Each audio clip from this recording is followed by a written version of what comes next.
A little bit about myself. So I'm Tyler. I've been running a game studio for about 12 years, Retora games, mostly mobile games.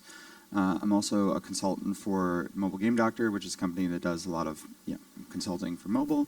And I'm also a professor at the University of Texas in Austin, where I'm based, where I teach a lot of game design, game programming, and more recently, AI and machine learning in the generative space. So this talk is primarily about generative AI.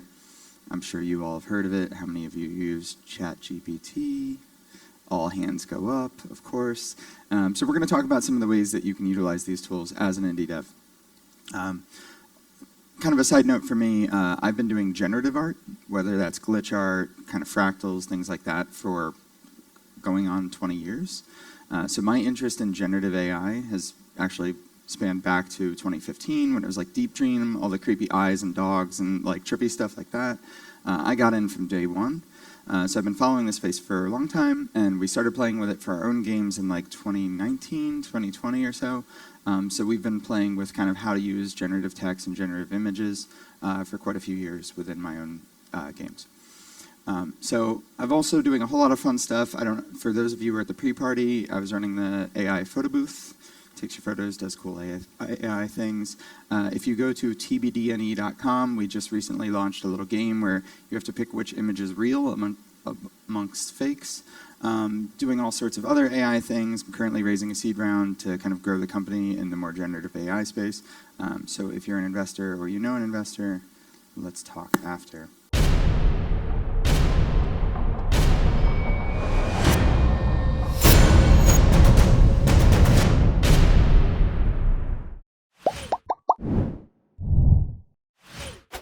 So the big question here is like, okay, I'm an indie, where do I use it? What's the best spot for me? Where do I put ChatGPT? Where do I put Midjourney? Where are the opportunities for me? So there's 4 areas where I'm kind of going to cover at large, then just kind of some random thoughts, and then we'll open it to questions. So the first one, and this is the one that's most common for folks, it's ideation and prototyping. A lot of people are already doing this, right? You have a good idea, you ask ChatGPT about it, you put it into a Stable Diffusion, Midjourney, DALL-E, see the image that comes out. So this is pretty common. Probably most of you have done this already. The next is like user-generated content, which we'll dive into, is the ideas of like how you'd actually potentially empower your users to generate content using these tools. Next, procedural generation. So if you're already doing procedural generation systems, there's a lot of great ways to kind of infuse AI ML.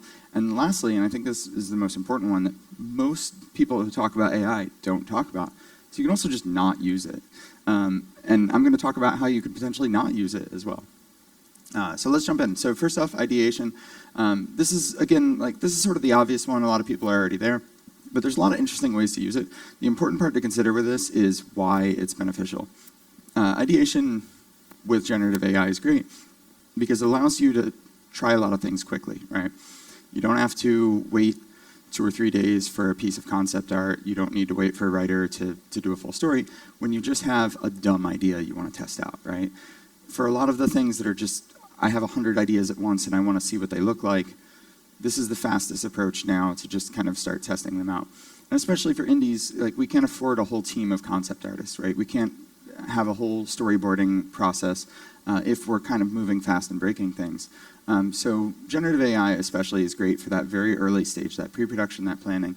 And the other benefit of it is then you avoid the sort of legal problems that are coming potentially with generative AI. You know, in Japan, it's already said you can't copyright it. In China, you need a watermark. EU just passed their AI bill, but it doesn't really affect this quite yet. But if you have generative AI content in the end product, you may be running into legal issues in the next few years. If you use it just for the concept, just for the ideation, no problem, right? There's very little legal recourse for that. So first and foremost, this is the best opportunity for using these tools. If you take nothing else from this talk, this is where you use AI, is the kind of #1 point. Before I move on, how many of you have done this for an indie game? Just tried an idea out in Midjourney or asked ChatGPT about an idea for a game? A few hands, yeah. So this is the place to do it, just when you have a dumb idea right before you get on a flight or something like that, and see what it thinks. But I'm going to go through some ways to particularly do that maybe you haven't tried. So the one I particularly like is a brainstorming partner. So if you're especially on your own as one person, having GPT essentially be a second person for brainstorming, like, hey, I have this cool idea, blah, blah, blah, see what it thinks. Let it respond to it. Let it come up with its own idea. Do you have a different idea? How would you change this idea, right? Treat it as if it's another person in the room that you're talking with while thinking of ideas. And that's wonderful. In fact, this also works really well as a group. You have 4 people in a room and a laptop. You now have 5 people brainstorming ideas together. And I like very much thinking of GPT as like a child, right? If you had a 10-year-old in the room with you while you're coming up with ideas, half the time that kid comes up with complete and total bullshit, right? It's useless. But once in a great while, the kid will say something. It's like, that's genius. Like, that's wonderful. And so think of GPT that way, right? It is a bullshit engine, but sometimes that bullshit is useful, especially in games, right? We don't care about fact-checking when we're coming up with silly ideas. You can also do it for expanding proposed content. So this is an idea of like, hey, we have 3 regions in the game. We have the lava zone, the ocean zone, the mountain zone, and then ...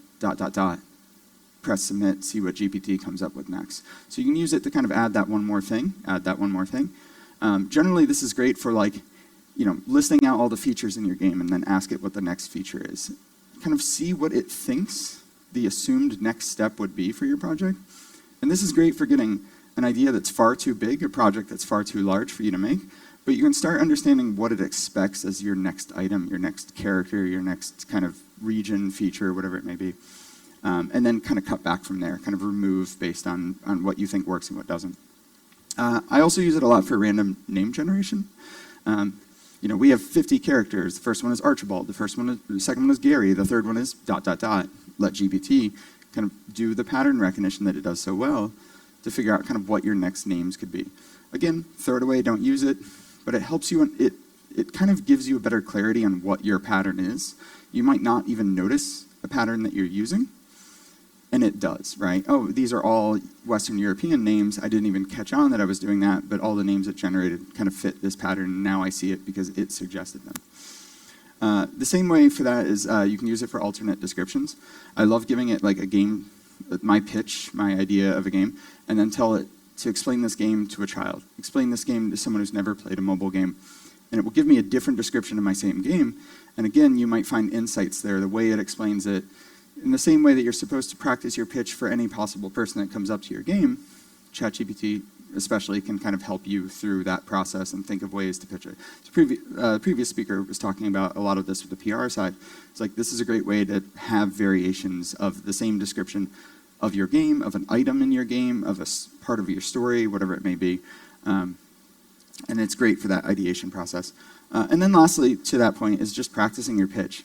Write out the pitch of your game, and then say in response, like, this pitch needs improvement, how can I improve?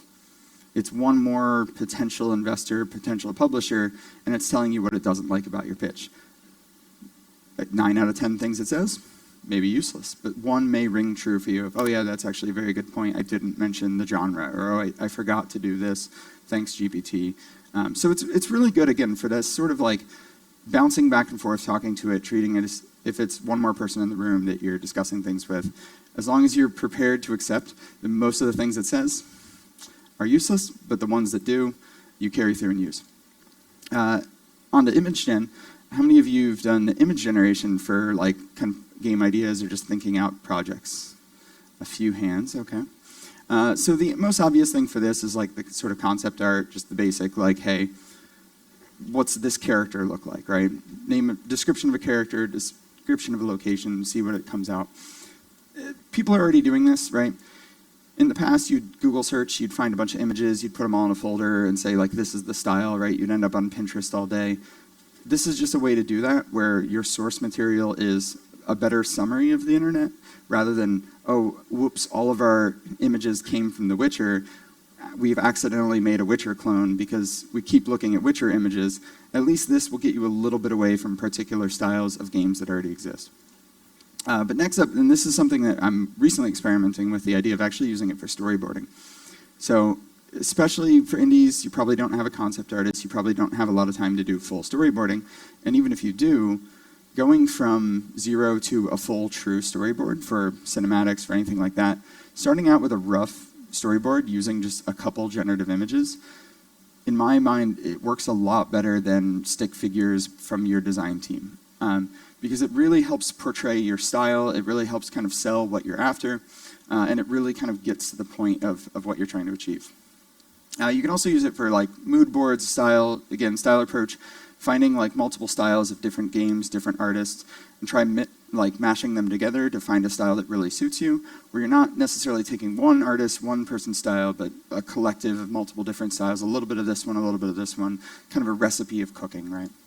And then lastly, for the image side, is like hallucinating your own ideas, taking the thing that you really love, saying, hey, my character name is George Georgeson, typing that into Midjourney, Stable Diffusion, and see what it thinks George Georgeson looks like.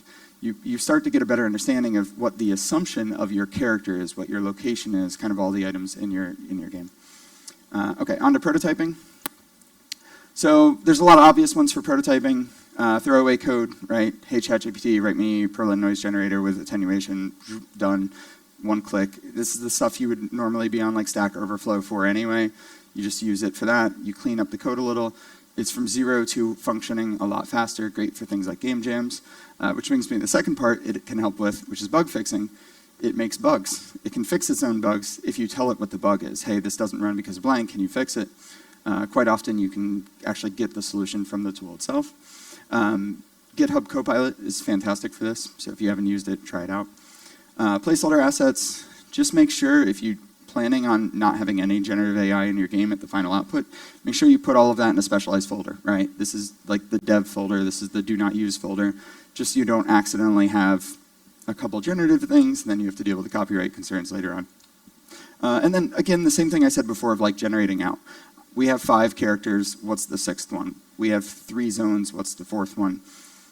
Using it to sort of generate out one more thing, it's very useful for. Next up, extension to ProcGen. This is my personal favorite area. I think we're going to see a lot in this space. So a lot of procedural systems tend to be deterministic. You know, you can make the same map over and over. You have a bunch of grammars. These are the 10 different names it can possibly generate. Using AI kind of on top of that, you know, here's the character name, here's where they're from, here's their job. Now generate a background story for them. Instead of getting the same sort of insert name here where name went, same background story 1,000 times, this can kind of hallucinate out. It can create more interesting stories. So combining this with procedural generation, I think, is the way to go. I think we're going to see a lot more games do this. You can also then use it based on player activities. Players been playing for 3 months. They really love one character. They keep talking to the same NPC. You generate more for that NPC, for that particular player. So you can start customizing the world for that character or player in a way that procedural generation doesn't normally utilize or can achieve. This is an interesting fact is like procedural generation used to be for making things fit on a cartridge, on a floppy disk, on a CD. AI is very opposite, right? You need a GPU cluster. It costs hundreds of dollars to run. So it does the opposite thing, but it also achieves the same look and feel potentially for games. I'm seeing a potential here. So if anyone's doing procedural generation, let's talk after. This is where we're really experimenting on like how do you mix those two to do a lot more. This is a very critical part of this is it helps to make your own data. This is why I think especially for indies, this doesn't replace jobs, it just augments them. You still need a writer, you still need an artist. You take the art, you take the story, you take the dialogue, you put it into a tool and you do what's called fine tuning or low rank adaptation. So you take GPT, instead of getting the same boring GPT everyone else gets, you have a specialized version based on the writing that you've done, the images that you've done, to then get more content similar to your style. This is going to be the most critical part for indies to really stand out when using generative AI. All right, user-generated content. How many of you have played Minecraft, Roblox, Fortnite, any game with user-generated Gary's mod, yeah? So these games rely on people who have to know the tools, right? You have to know 3D modeling to do anything interesting in Second Life or in Gary's mod. You need to have the understanding the concepts of basic coding, Lua for Roblox. So allowing for user-generated content to be made in AI, I think, is another one where we're going to see a lot of opportunities. They're going to use them no matter what. We're going to be seeing, you know, a 12-year-old who really wants to make a Roblox map is going to go to ChatGPT and describe what they want and generate that code. So it's going to happen. Whether you like it or not, it's definitely going to occur.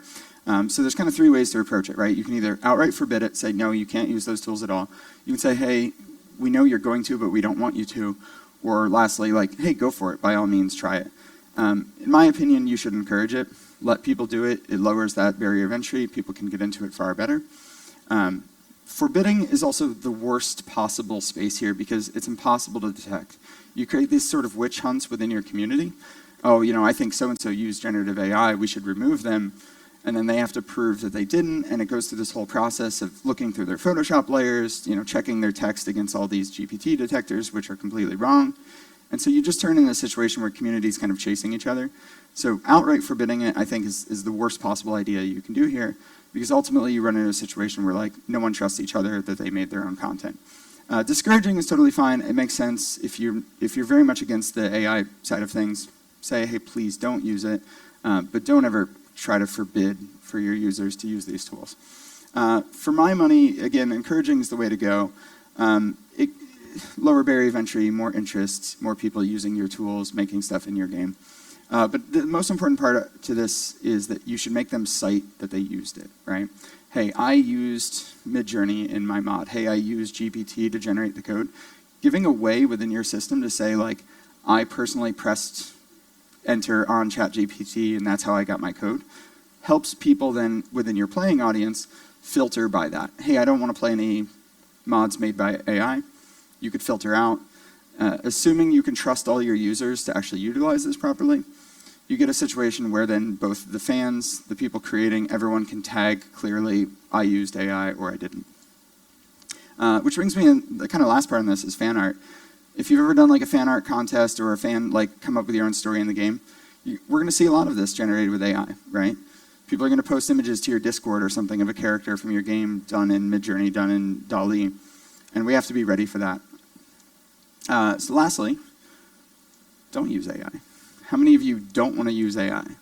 You're just, anyone here, probably self-selection. If you're in this room, you're probably considering it, but if you don't use it, there's a way still to benefit from it. And that's to have a label, right? To say no AI was used here.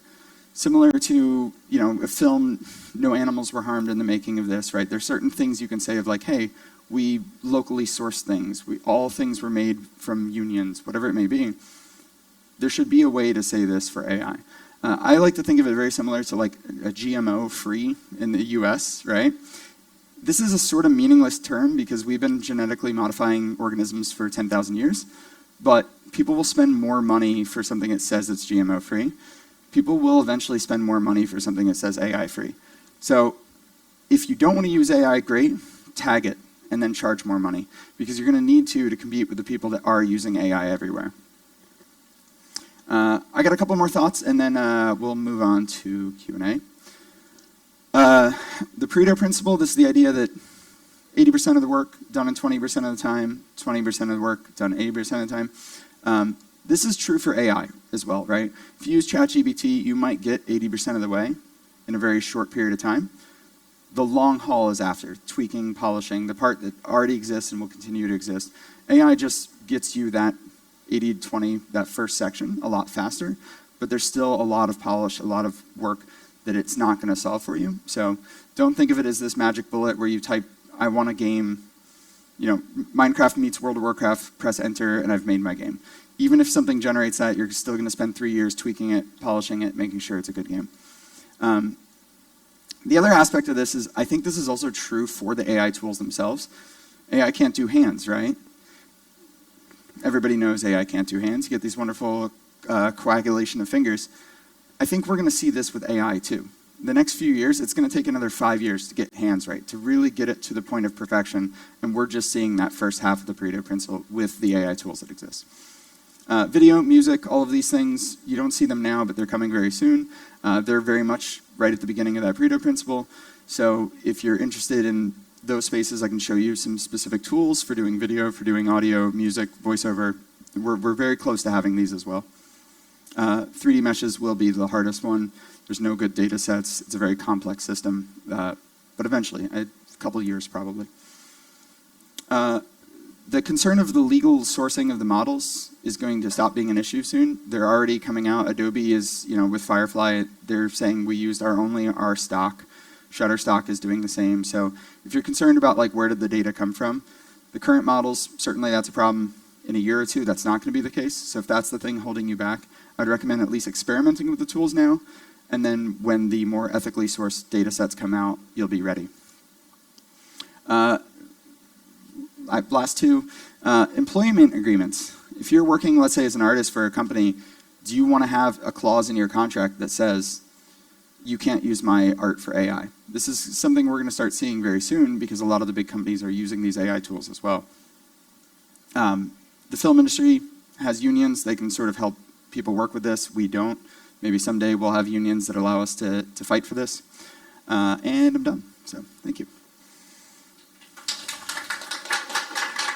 Thank you for your presentation very much. I think we can move on to the Q&A. Does anyone have questions? Hi, thanks for the presentation. I have a few questions that I'd like to ask. So, for example, let's say you use ChatGPT a lot for idea generation, for maybe game design ideas and so on. Do you think it might be an issue that with time you become more dependent on these tools, and you like, if you don't use them, you can't use like your brain as well for those kind of things? If I asked you what the capital of Arkansas was, what would you do to find out the answer? Google it. Google it, yeah. It's the same principle, right? We can't live without Google now, but we're a decade, 2 decades in. So I think it will just be the next, we're so used to it. We have a phone with us at all times, right? If I ask you a complex math question, you're going to pull your phone out. I think AI is just the next advancement in that. Yeah, but like one thing is to some quiz trivia questions, and the other is a skill. So you do maybe cultivate like game design with deeper skill. Sure. So there's a skill in Googling, right? I mean, there's a skill in using any tool, and I think there is a skill in using AI. Whether it gets us to the point where we're reliant on it, most likely, probably will be the case. But we're already reliant on AI. Google search is an AI, right? Google Translate is an AI. Google Maps is an AI, an ML model. We're already dependent on them. So I think the answer to your question is yes, we will, but we already are. Okay. So. Thanks. And another one, have you tried combining these AI tools, for example, asking ChatGPT to generate a prompt for Midjourney to get some better results, and what are your experiences with this? Yeah, it's interesting because most of these models were created using data from before the models existed, right? ChatGPT shouldn't know about itself because the data set was made in 2019 and it exists in 2022. It shouldn't have understanding of itself. So the challenge with a lot of that is that ChatGPT doesn't know what Midjourney is, so it can't give you a reliable prompt. But I think that's going to change soon, right? We're starting to see new models come out that are based around this era. And this goes back to the thing I suggested earlier, is like make your own data.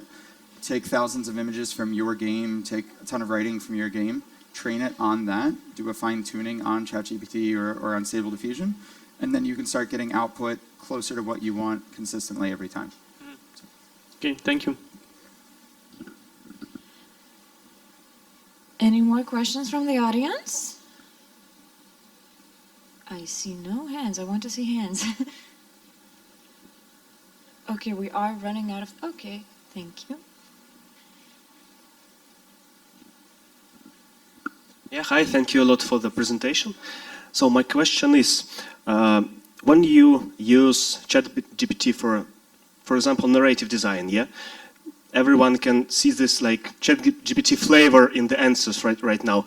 They are very like similar. You can say that, oh, okay, it was generated by. Yeah. So when you are augmenting your own like narrative with some ChatGPT, what are your tips to how to make it Yours. like more believable and yours? Like So thank you. The thing I just said, the fine tuning, that's going to be the future for indies. Is every big company is going to release now, like you're going to be able to run around in EVE or World of Warcraft or any game soon and talk to an NPC, and it's all just going to be ChatGPT, and they're all going to sound alike, and we're going to be excited for a couple months, and then we're going to be bored as hell because they're all the same, right? So the answer is have a great narrative team, have writers, have them write a ton of content, and then there's ways to train GPT on that. Say, this is our stuff, this is what we sound like, this is what our characters like, this is our world, and then make it so the output lives in that world. That's going to be the answer. It's very difficult right now for indies. The process to fine tune takes a lot of effort, but I imagine the next couple months, couple years, it'll be easier and easier to say, like, here's all the writing we've done, make it better. Here's all the art we've done, make it work within that. And if anyone has any questions on that side, the fine-tuning, find me after and I can kind of give you a brief on how it's possible to do that. All right, thank you for your presentation again.